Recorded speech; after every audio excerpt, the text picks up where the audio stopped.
Son 3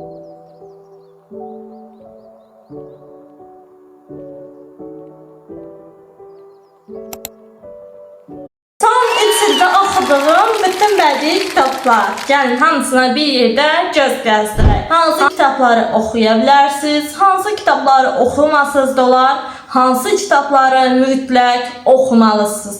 Gəlin bir yerdə başlayaq. İlk öncə bu üst hissədən başlayacağım. Aşırmadan.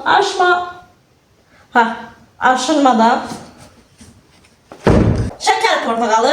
Söhbət Braziliyanın ən kasıb bir bölgəsindən gedir və orada çox ailəli, çox uşaqlı bir ailədən gedir söhbət. Ailədə kiçik bir oğlan uşağından söhbət gedir. Həyatı necə öyrəndiyindən, həyatı necə öyrənir və mən bu kitabı həqiqətən çox ertələdim oxumağı. Amma həqiqətən oxumağa dəyər bu kitabdır. Zezədir, burada baş qəhrəmanımız onun həyatı necə öyrənməsindən söhbət gedir. Yəni çox üzüldüm Zezəyə, həqiqətən. İçindəki uşaq ruhunu elə tez yaşında, yəni 5 yaşında itirir ki, uşaq ruhu gedir ona. Mütləq oxuyun. Əgər ağlamaq istəyirsinizsə, mütləq oxuyun. Mütləq. Yaşamaq. Çində müharibədən sonra onun həyata keçirdiyi siyasətdən gedir və onun həyata keçirdiyi siyasətə əsasən Çinin 45 milyona yaxın əhalisi aclıqdan həlak olur, belə deyək, vəfat edir. Belə ki, bu Çin siyasəti nədir? Əhali daha çox taxılçılıqla, əkin biçini ilə məşğul olurmuş. Amma bu həmin sahələri dövlət əldə edir, insanları qoymur bu işlə məşğul olmağa. Nəticədə insanların evində olan bütün dəmir, alüminium işlərini götürüb əritməyə başlayır. Və nəticədə əhali heç bir taxıl və yaxud da ki, düyü əldə edə bilmir. Nəticədə azlıqdan vəfat edirlər, bir növ həlak olurlar hətta.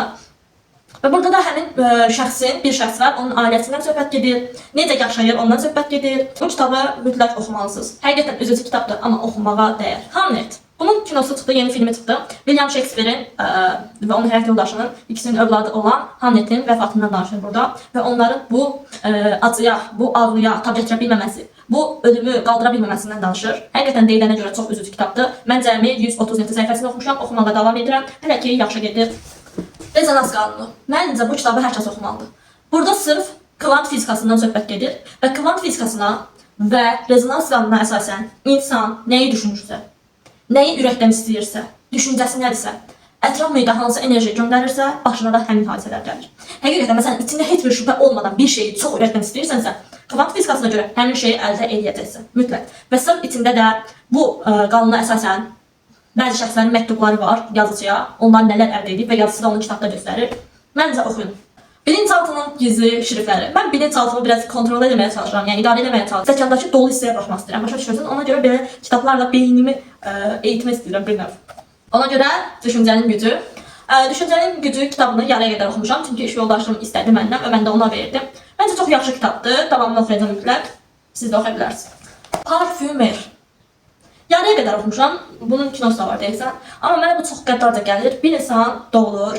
Yəni bu insana heç bir qoxu yoxdur. Nə uşaq qoxusu. Yəni normalda uşaqların öz qoxusu olur. Heç bir qoxu yoxdur. Tərliyin qoxu yoxdur. Heç nə qoxusu yoxdur. Amma çox yaxşı qoxu bilmə qabiliyyəti var. Amma normal qoxuları sevmir ha. Məsələn, çiçək böcək insan dərisinin qoxusunu sevir. Yəni qəribə kitabdır. Uni qətil Ülvi Ağadan, yəni universitetdə baş verən qətliamdan söhbət gedir. Yəni ona görə Uni qətildir söhbəti. Yəni adı belə wow kitabdır, yox, xeyr, wow kitab deyil. Yəni sonunda da şaşırmırsınız, şoka düşürürsünüz. Əslində mən müəyyən eləmişdim kimdir qatil.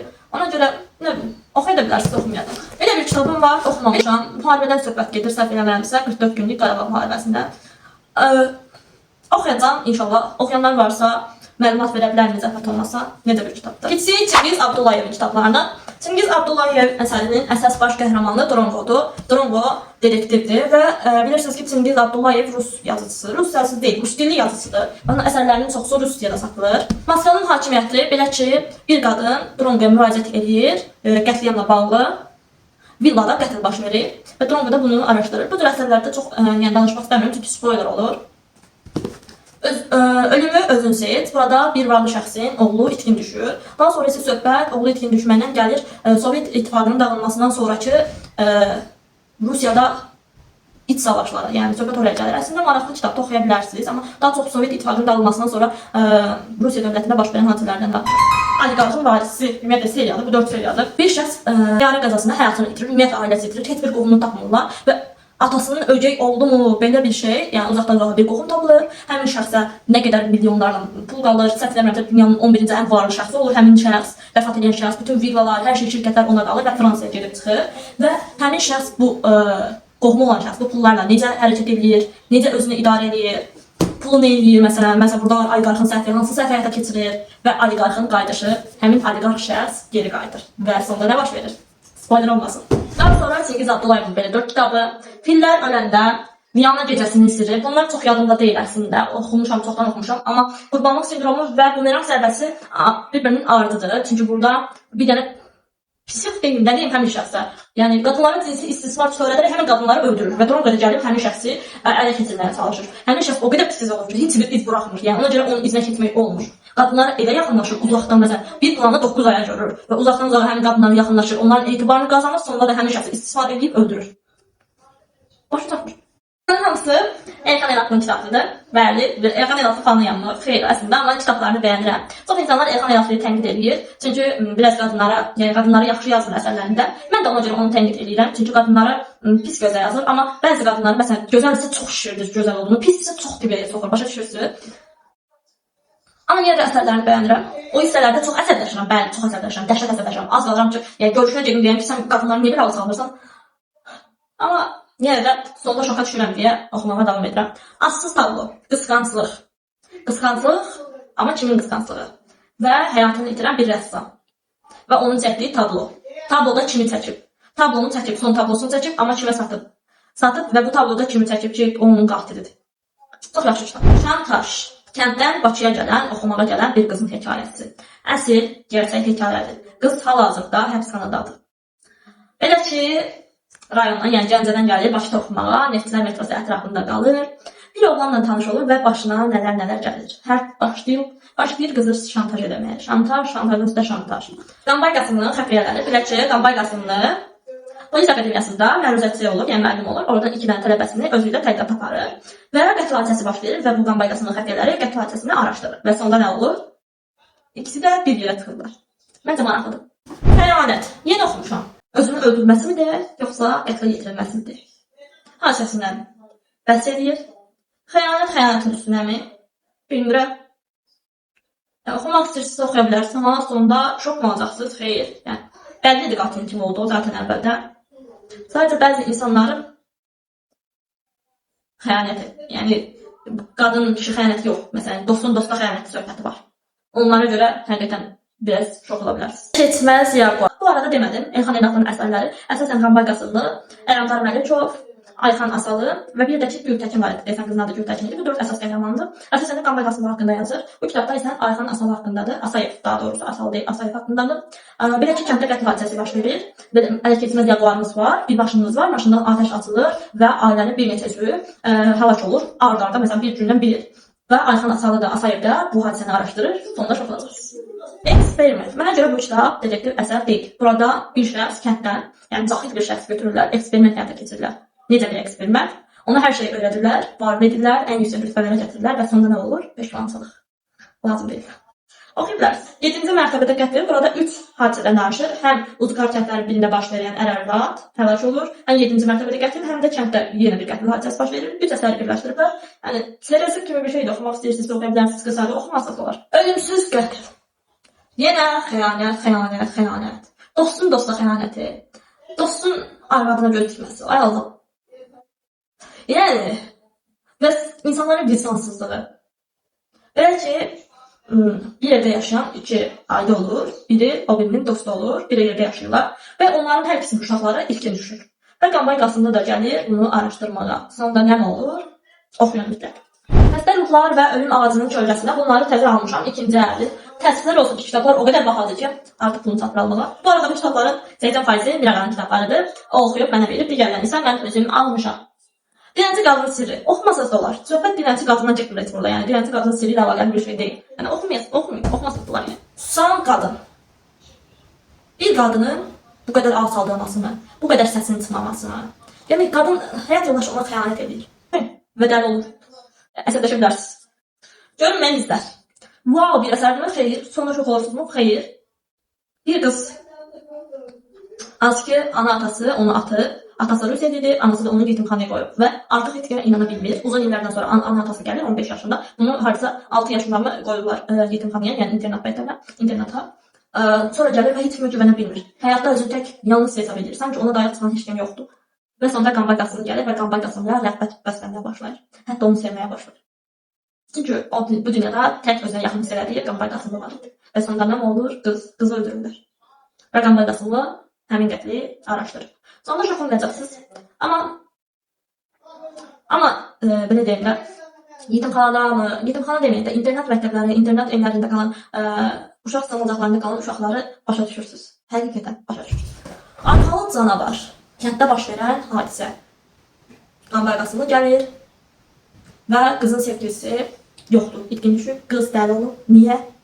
Və sonda dəhşətə düşəcəksiniz. Və insanların necə qəddar olduğunu, necə vicdansız olduğunu görəcəksiniz. Həqiqətən çox pisdir. Bir çıxarıq çarqası. Daha bir dəli olmadıq kitab. İnsanların vicdansızlığı və qəddarlığı üzərində. 10 yaşlı qız itkin düşür. Səbəb nədir bilinmir. Qanbay Qasımlı gəlir, araşdırma həyata keçirilir. Bu qız hardadır? Niyə itkin düşür? Səbəb nədir? Ailəsi nə işlə törədir? Ailəsi arxadan nə işlər çevirir? Dəhşət. Bakıdan gələn xəfiyyə, yəni Rusiyada uzaq Sibirdə başlayan hadisədir. Evdə 20 təşkil edirlər və 20-dan sonra ölüm hadisəsi baş verir və Qanbay Qasımlı çağırırlar ki, bu hadisənin üstünü açsınlar və sonunda biraz gülünc olur. Yəni ki, biraz gülüncdür, amma yeni oxuya bilərsiniz. Çox şoka düşəsiniz, yox. Oxuyun. Ahmet Mişir, Əhmədiyyə Cəbrayılov. Söhbət 2-ci Dünya müharibəsində Almaniyada, Fransada, Rusiyada baş verir. Belə ki, Əhmədiyyə Cəbrayılov, təbii ki, o zamanlar biz Rusiyanın nəzarətində, daha doğrusu Sovet Sosialist Birliyi nəzarətində oluruq. Və həmin bilirsiniz ki, bir çox dövlətlər Almaniyaya qarşı vuruşurdu. Çünki Almaniya ümumiyyətlə dünyanı ələ keçirməyə çalışırdı. Vuruşarkən əsir düşür Almaniyada. Almaniyanın insanlara qarşı işgəncəsi, yəni əsirlərə qarşı işgəncələri dəhşət. Daha sonra Fransaya gedir, Fransa ordusu ilə bir yerdə Almaniyaya qarşı vuruşur. Nə qədər ölümdən dönür və sondakı ölümü biraz gülümsdür. Əhmədiyyə Cəbrayilovu Wikipediada araşdıra bilərsiniz, tapa bilərsiniz həqiqətən. Yəni Ahmet Mişir olaraq Fransada fəaliyyət göstərir 2-ci Dünya müharibəsində və Fransanın milli qəhrəmanı hesab olunur.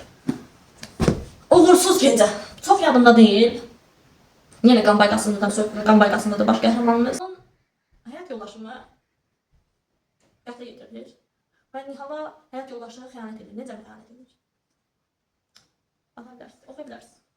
Ən yaxın planet, belə ki, bir alim mi deyim, professor mu deyim, tam yadımda deyil, qətlə getirilir və onun qətlini araşdırırlar və onun səmimi sevdiyi bir qadın var imiş, baxmayaraq ki, həyat yoldaşı var imiş, amma qadını sevirmiş, uzaqdan sevirmiş və onun haqqındadır, oxuya bilərsiniz.